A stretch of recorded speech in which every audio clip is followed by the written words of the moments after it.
La chaîne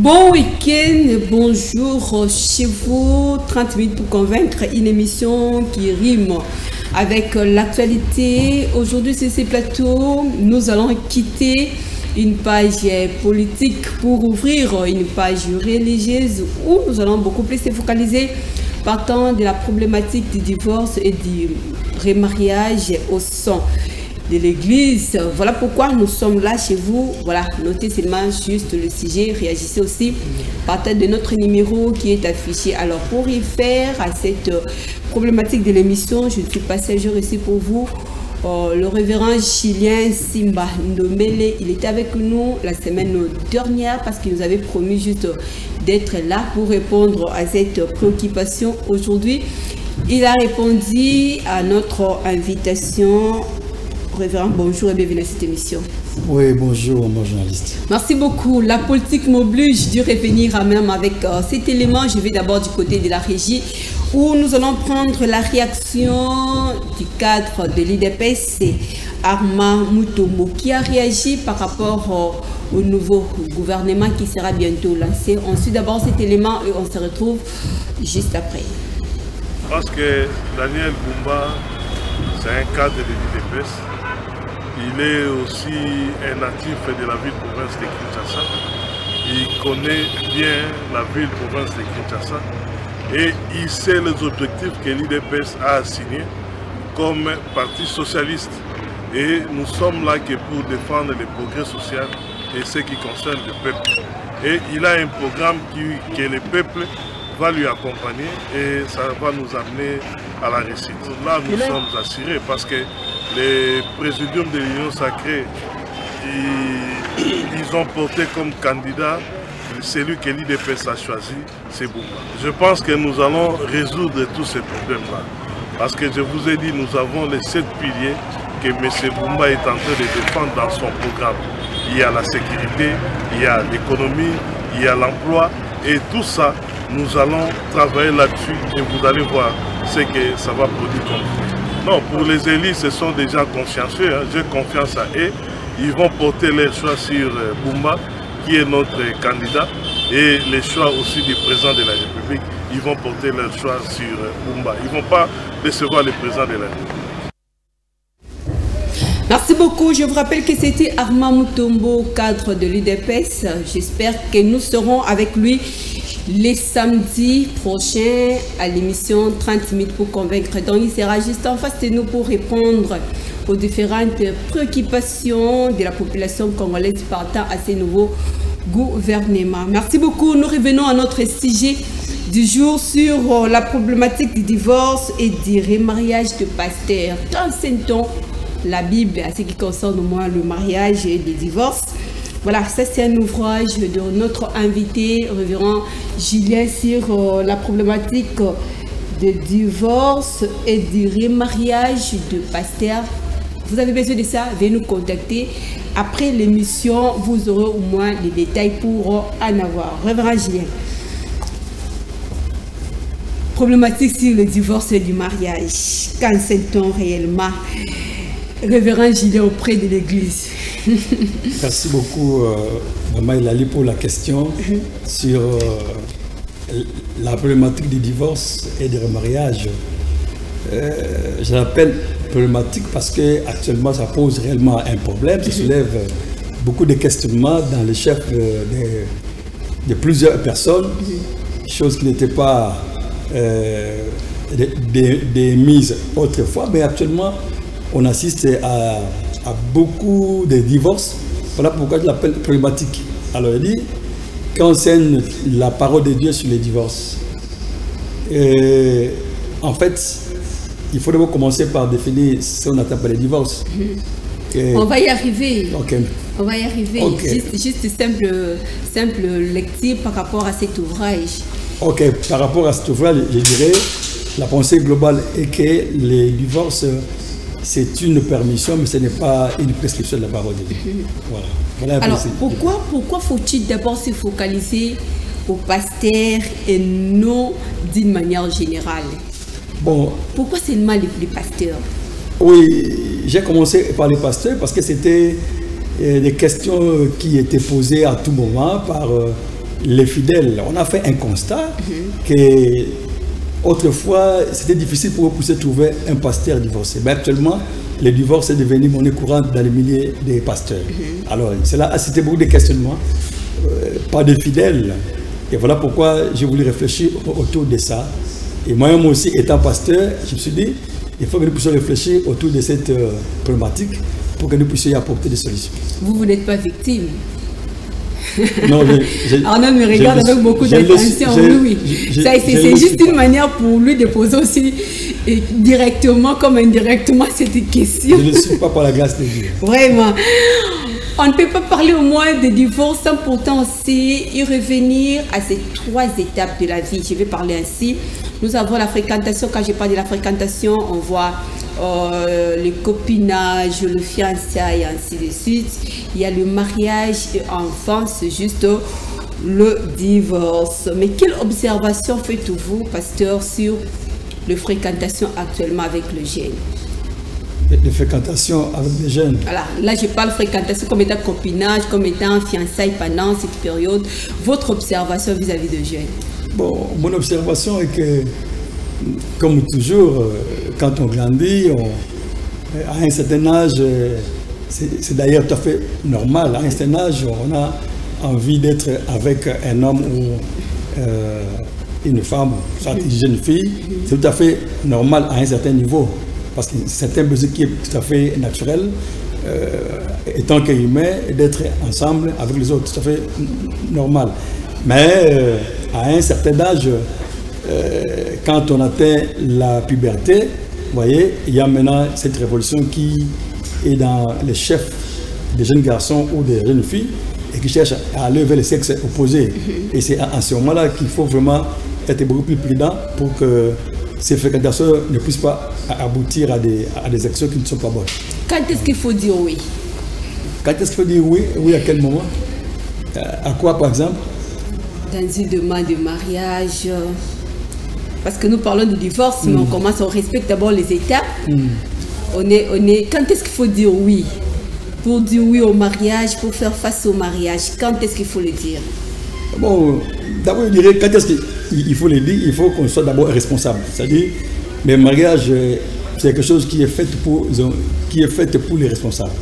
Donc, quand on sent qu'on est responsable, on est mature, et que la personne qui est en face de toi t'est convaincue, c'est à ce moment-là qu'il faut dire oui. Les priorités alors, les priorités. Quelles doivent être les priorités partant de ça?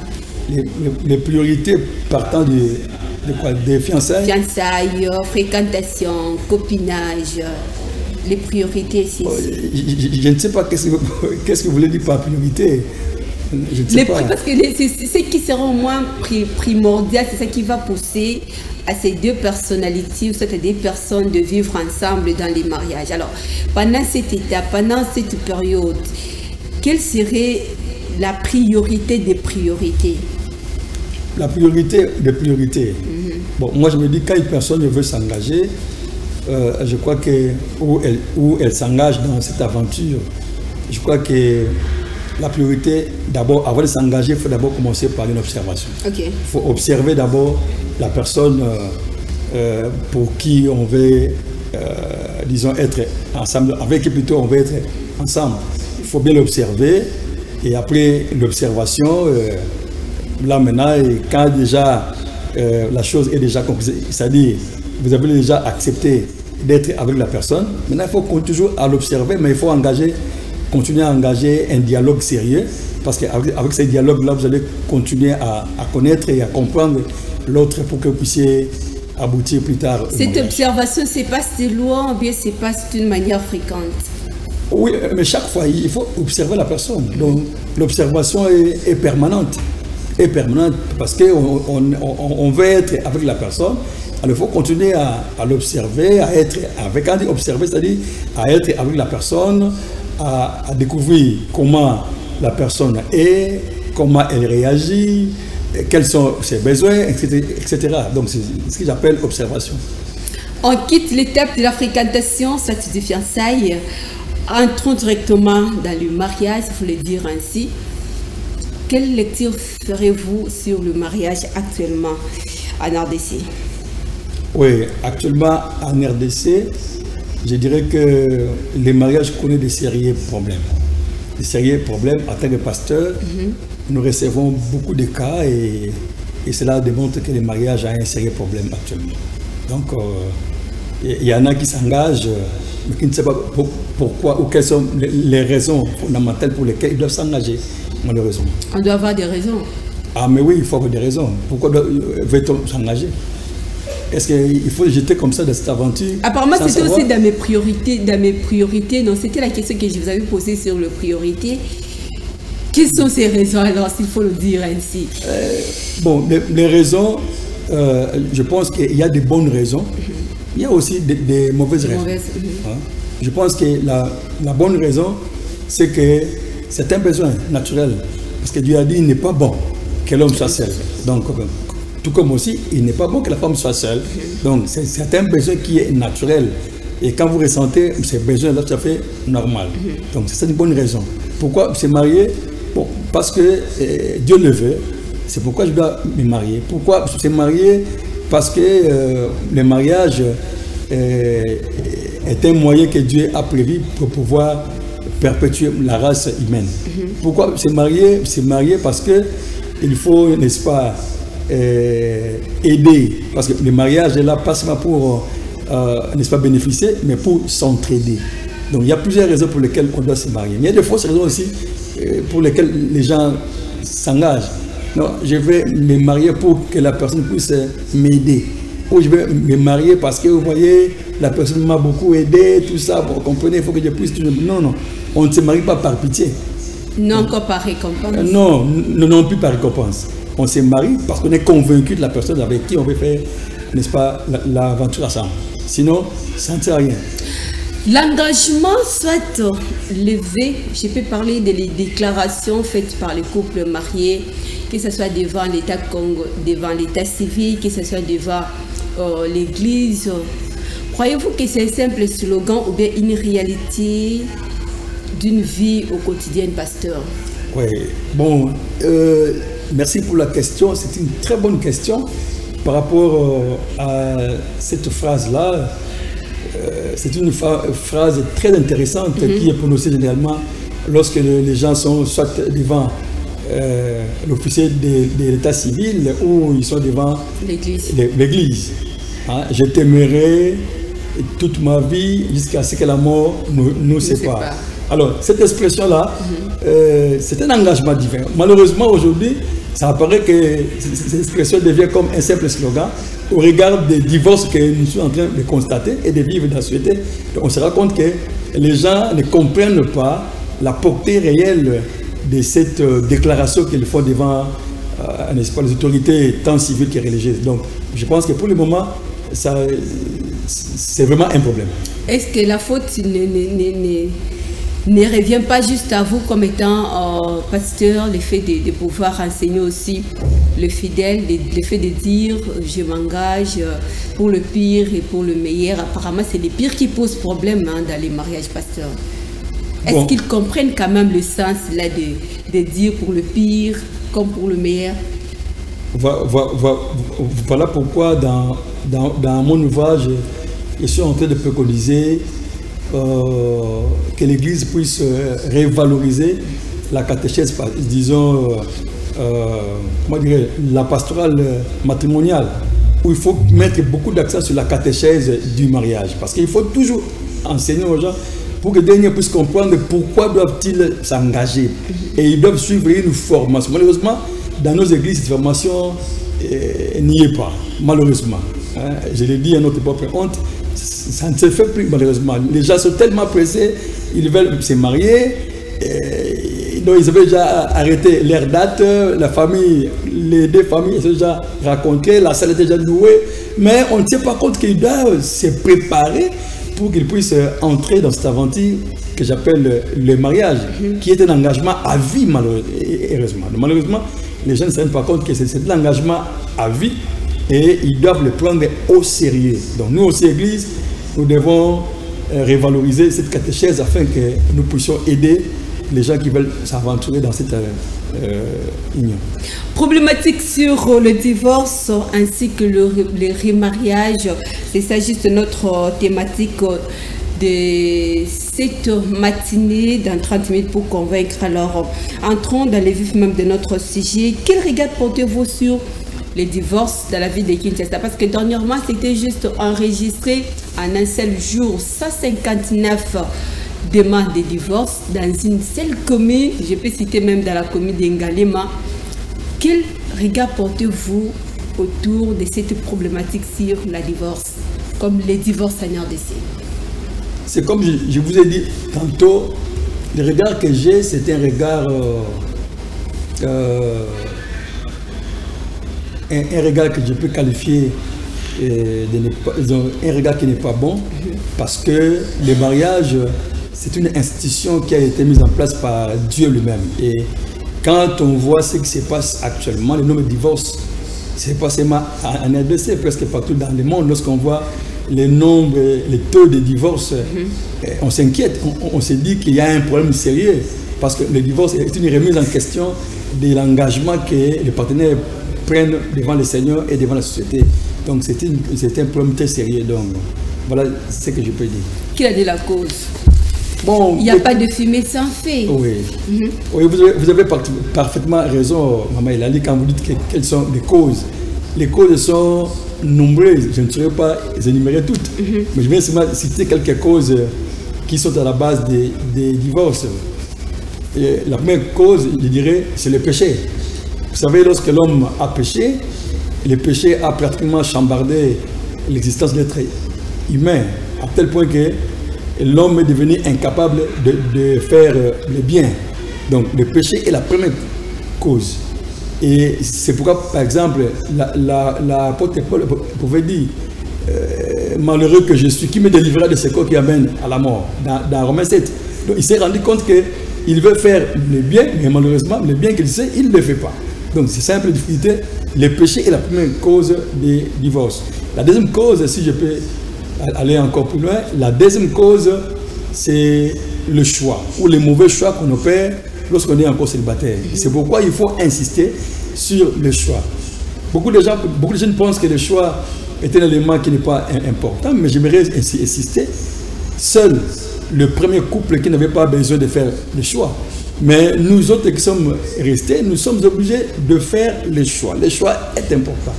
Et les choix conditionnent même la survie ou le mariage. Si, par exemple, on a effectué un mauvais choix, dites-vous bien que votre mariage déjà court un risque, un problème pour que les divorces soient là. Donc le choix est très important. Alors pour qu'on fasse un bon choix, il y a des éléments qu'il faut tenir en compte. Notamment, il faut la connaissance de l'autre, il faut prier, il faut plus éviter les colis postaux. Les colis postaux, c'est-à-dire, vous êtes à Kinshasa, on vous envoie quelqu'un, tout ça. Non, il faut éviter ça. Parce qu'il faut vous marier avec la personne de votre choix, la personne que vous aimez effectivement. Alors, il faut éviter ça. Il faut aussi, lorsqu'on fait le choix, d'être poussé par le dos, disons, par des amis. Ou ça, faire un choix parce que vos amis ou votre ami intime a aussi opéré un choix et vous aussi voulez faire un choix. Non. Donc, le choix doit être un choix responsable. Alors, beaucoup de gens sont déjà candidats au divorce parce que les choix qu'ils opèrent sont des choix qui ne sont pas bons. Troisième élément, quand on est dans le mariage, il y a des conflits. Parce que n'oubliez pas que le mariage, c'est une aventure qui fait naître aussi des conflits. Alors, il faut faire attention. Quand on est dans le mariage, il y a toujours des conflits. D'ailleurs, les conflits sont inhérents à la vie humaine. Donc, on ne peut pas éviter les conflits. C'est impossible. On ne peut que les gérer. Alors, les mariages font naître beaucoup de conflits qu'il faut gérer. Alors, si ces conflits ne sont pas bien gérés, c'est déjà une époque de divorce. Donc, beaucoup de causes, entre autres, nous avons la mauvaise gestion des conflits dans les mariages fait que nous puissions avoir aussi des divorces. On peut aussi aller plus loin, par exemple.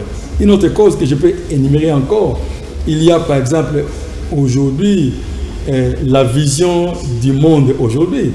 Le monde aujourd'hui est dirigé par des idéologies. Par exemple, aujourd'hui, on parle de post-modernisme. Et le post-modernisme est une idéologie qui consiste à tout remettre en question. On est dans le monde des relativités, tout est relatif. Donc, il n'y a pas d'acquis, tout est relatif. Or, le mariage est quelque chose qui est basé sur des valeurs judéo-chrétiennes. Malheureusement, comme tout est relatif, la vérité devient relative. Donc, ce qui était bon autrefois ne l'est plus aujourd'hui, parce que chacun a sa norme pour la vie.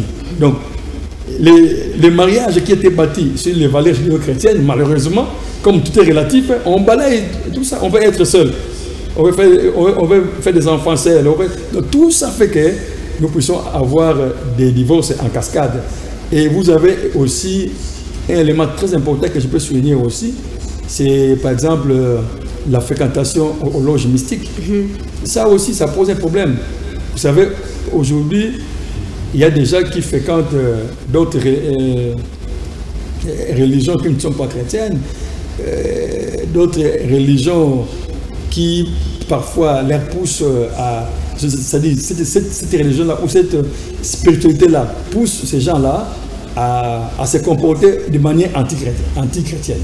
Alors, tout cela fait que la personne qui s'était mariée, elle était un bon mari, une bonne femme, mais une fois dans ces loges-là, on lui oblige parfois à faire des pratiques qui sont contraires à la parole de Dieu, qui sont contraires à la nature. Et lorsque l'autre partenaire va observer cela, il va remarquer, et qu'il ne sera pas d'accord, ça pose toujours un problème. Donc, tout ça, ce sont des raisons qui poussent les gens à aller vers le divorce. Partant des causes énumérées, je vais trier juste, maman, 2 ou 3. Je prends d'abord le choix, parce que ici, nous parlons du remariage et du divorce de pasteur.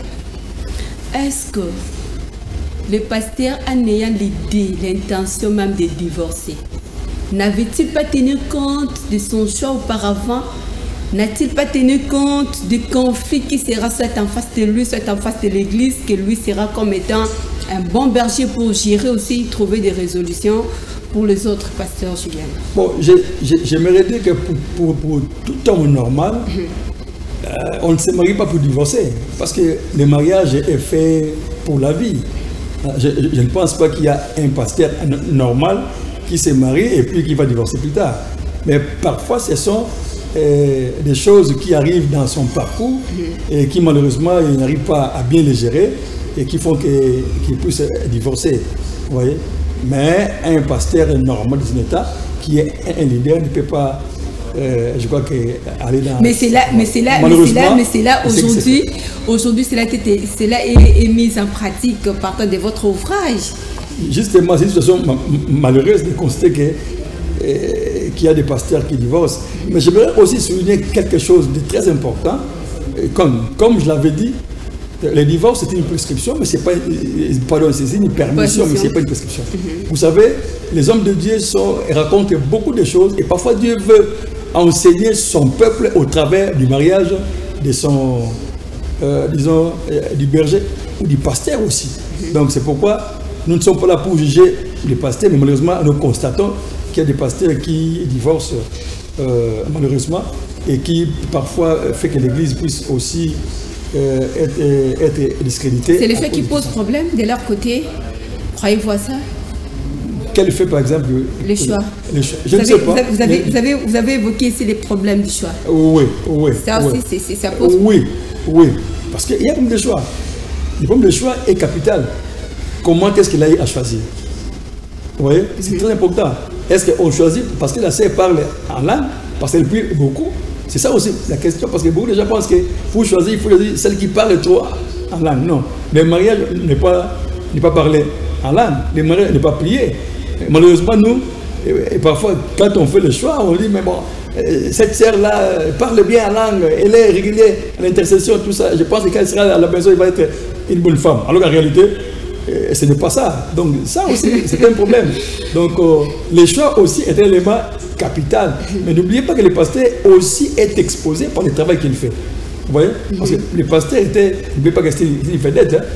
C'est une vedette, il est chaque fois en face des gens, il est sollicité par plusieurs personnes, tout ça, et par un faux pas, il peut aussi n'est-ce pas, trébucher. Donc, je n'encourage pas ça, mais malheureusement, c'est ce que nous voyons sur le terrain et on le déplore.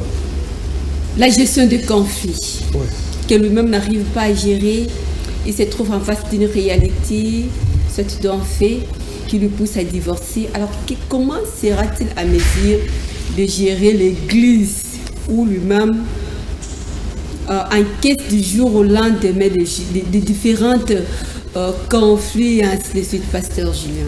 Oui, c'est ça le paradoxe, malheureusement. C'est ça le paradoxe, parce que le pasteur est celui qui est appelé à gérer, à donner des conseils aux gens qui sont dans des problèmes, malheureusement. Et quand lui-même ne sait pas résoudre un problème, ça pose déjà un problème sérieux. Ça pose un sérieux problème. Parce qu'il est appelé à donner des solutions aux problèmes des fidèles. Et lui-même doit être apte, n'est-ce pas, comme leader, à bien gérer ces difficultés pour que l'Église ne soit pas blâmée par les païens. Donc, voilà un peu. Malheureusement, on constate qu'il y a des pasteurs qui ne savent pas, malheureusement, tout ça, bien gérer les problèmes. Et ce qui fait, parfois on arrive à des divorces, non, voilà, on n'a pas bien géré la question, voilà pourquoi, et tout ça. Donc, il y a beaucoup de choses autour de tout ça. Quelle est l'approche biblique sur les divorces et les mariages? Bon, l'approche biblique, si je peux le dire, il y a, quand vous lisez dans la parole de Dieu, dans mon livre, j'ai essayé un peu de catégoriser plusieurs écoles. Plusieurs écoles qui se trouvent dans la parole de Dieu. Il y a l'école mosaïque qui se trouve dans Deutéronome 24, 1 à 3. Et c'est là où d'ailleurs commence la question du divorce. Vous voyez, Deutéronome 24, 1 à 3.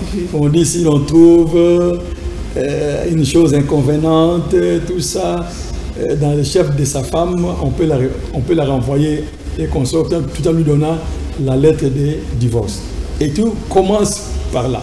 Mais il se peut que dans l'école mosaïque, lorsque vous prenez ces textes-là, hein, le mot qui est utilisé, c'est le mot erat davar, c'est-à-dire la chose inconvéniente. Et quand vous prenez les différentes versions françaises, vous trouverez que cette expression-là, erat davar, est une expression qui est qu'on n'arrive pas à bien traduire. Il y en a qui parlent des choses honteuses, il y en a qui parlent des choses inconvénientes, il y en a qui parlent... Donc il y a plusieurs expressions en français et cela montre même la complexité de la chose qu'on appelle erat davar. Donc déjà là, ça pose un problème. Raison pour laquelle, dans cette école-là,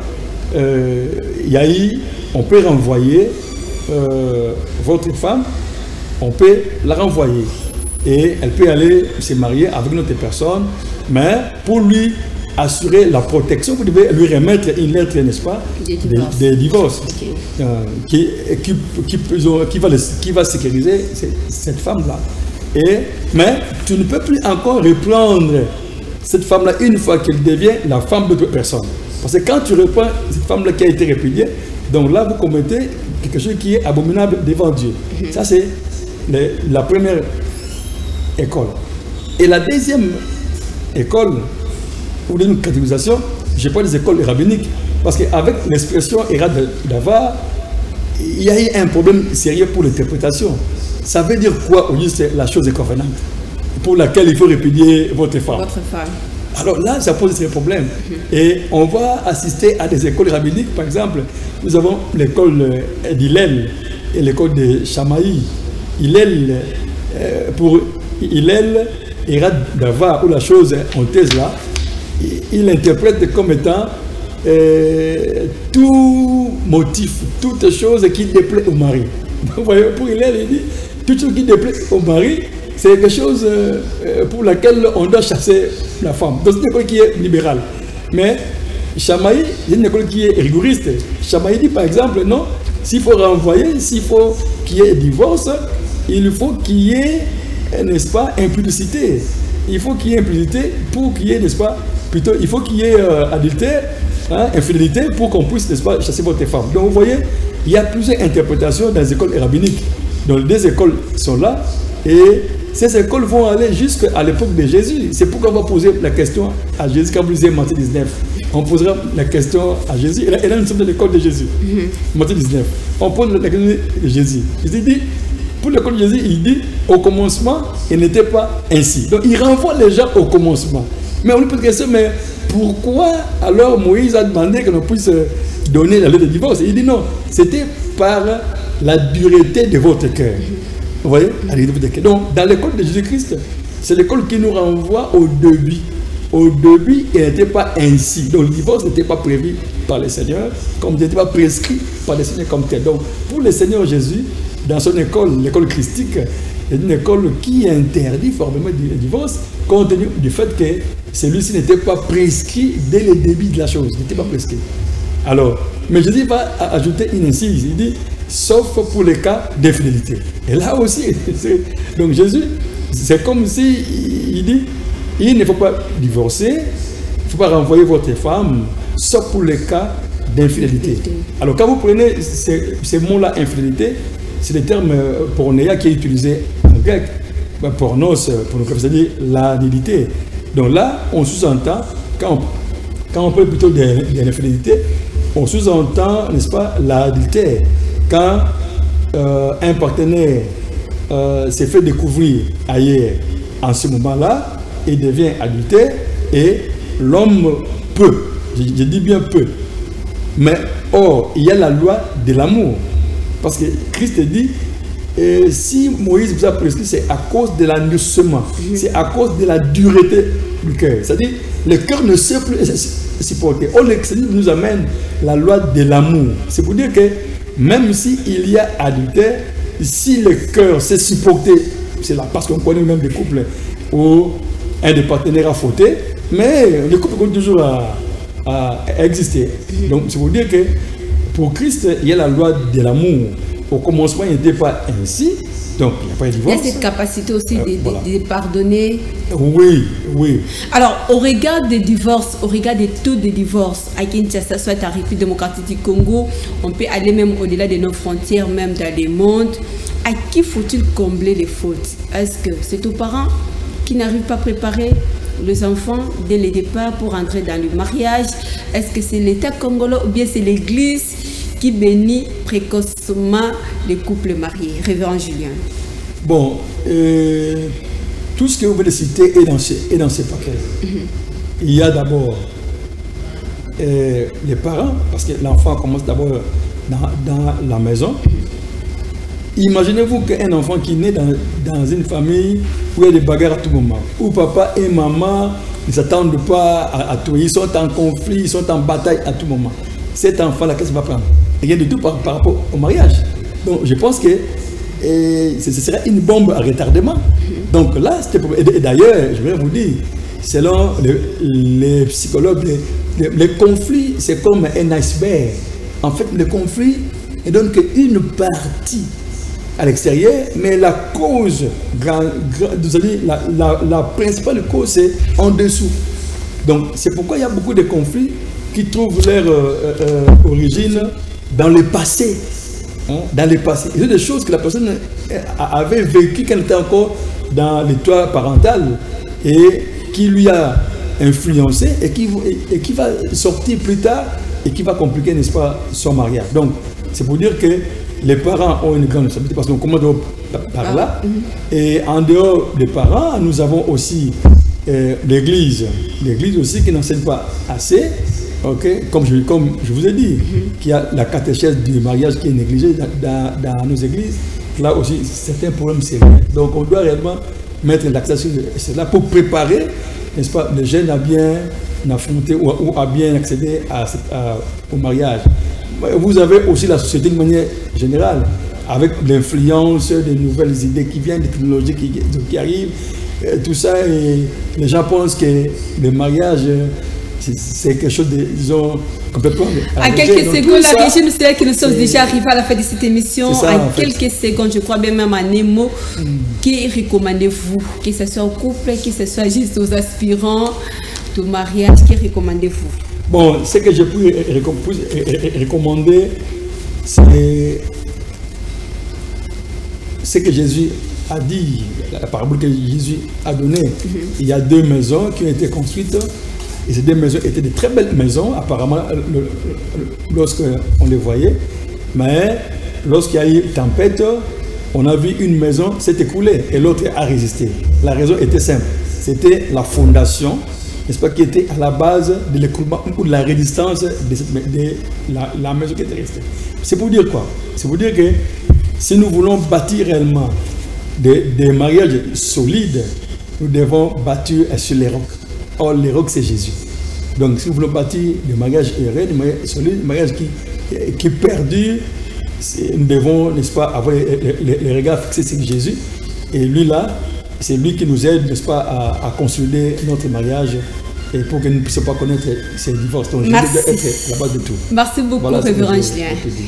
Nous sommes arrivés à la fin de cette émission. Aujourd'hui, on a essayé d'échanger sur la problématique du divorce et du remariage. Donc, ça a été juste notre thématique de la journée d'aujourd'hui. Ce n'est fini pour aujourd'hui. Prenons rendez-vous pour la rediffusion de cette émission demain à 15h05. On se retrouve la semaine prochaine. Au réel plaisir d'avoir un nouveau numéro. Portez-vous bien. Au revoir.